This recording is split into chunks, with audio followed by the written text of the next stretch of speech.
It's aviation's final frontier. Cowboy pilots who deliver small second-hand aircraft. Why is this thing not working? Across distances they were never meant to fly. This is the most extreme type of flying you can do. There's a right way to fly an airplane and there's a wrong way. They take on the deadliest flights, ride out the wildest weather. I can't see anything. Nothing. Every plane I fly in, I expect is trying to kill me. And do whatever it takes to survive. But as long as there's money and fuel to burn, Smell that jet A. they'll live to fly another day. Let's roll.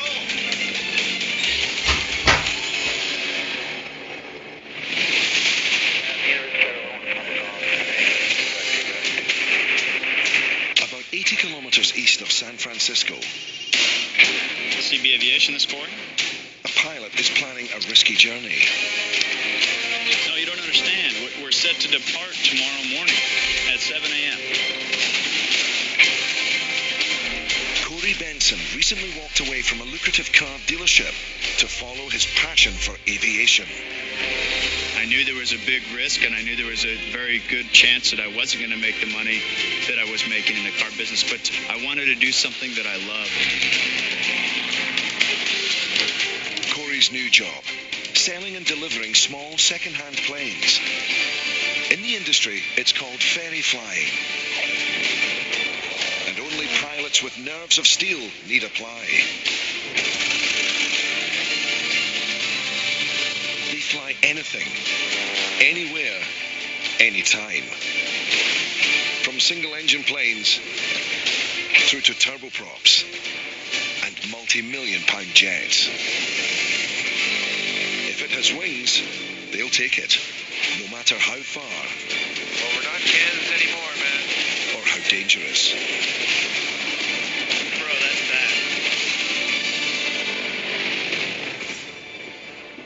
It's a radical career change, but Corey is committed. I'm the type of guy that when I decide I'm going to do it, I'm going to find a way to make it work. I never look back. I don't want to get back in the car business. I've basically put all of my eggs in this one basket, and I will make it work. And here's the plane that Corey hopes will jumpstart his dream. A Merlin 3, a sleek turboprop built in 1980. Corey bought it in California and sold it to a customer in Australia. But to get paid, he's going to have to fly the plane on a treacherous journey across the Pacific Ocean.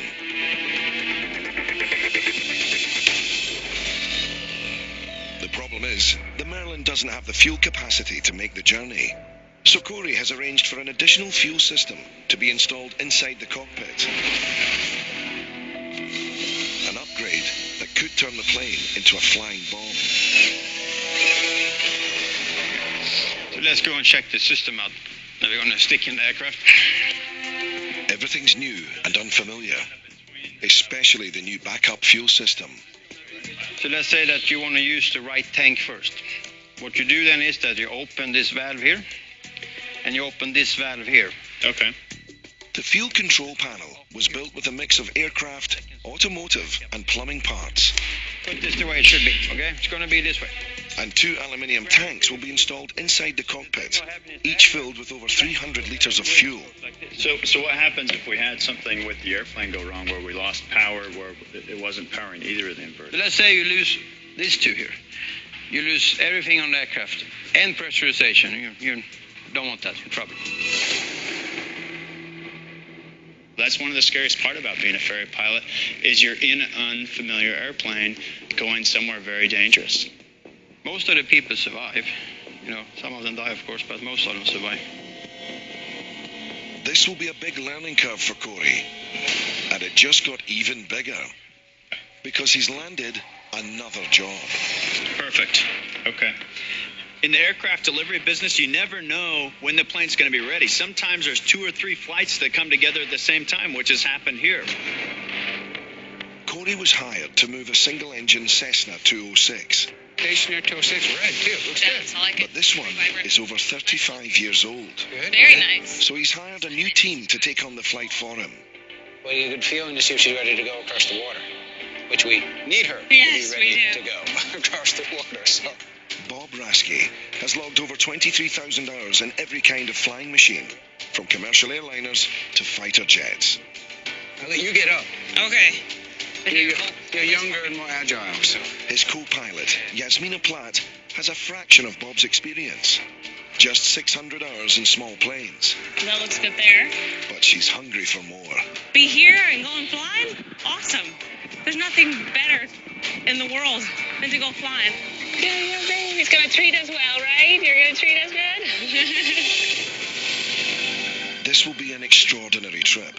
A flight over 10,000 kilometers long, from California to Poland, across the freezing North Atlantic. And Yasmina and Bob have never flown together. Clear, bro! This first test flight will be a good way to break the ice.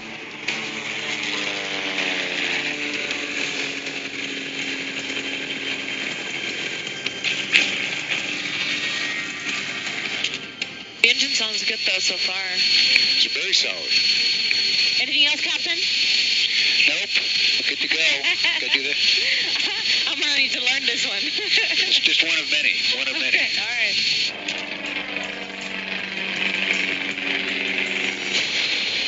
Whoa. But just minutes into the test flight, Look at that thing.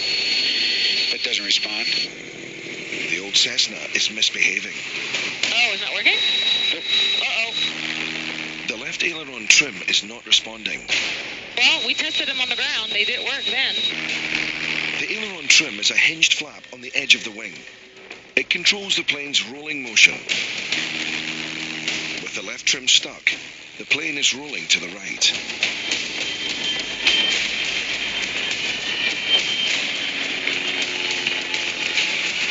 They're coming down. Okay, so descend. Bob decides to land. But he fights to control the plane.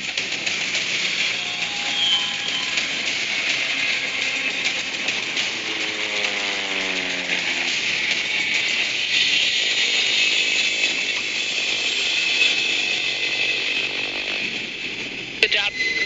Down.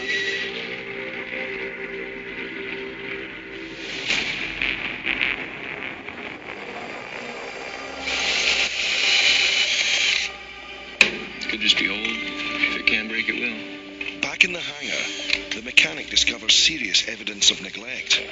You know, it could be caused just by the age of the aircraft or just the fact that it's been sitting for so long. We thought we had a safe airplane. That's It will take some detective work to work out why the aileron trim got stuck, and whether this is an isolated incident or a sign of an even bigger problem. Either way, the plane is grounded. You want me to keep running it? From the safety angle, this delay is unavoidable, but for Corey's new business, it's a killer.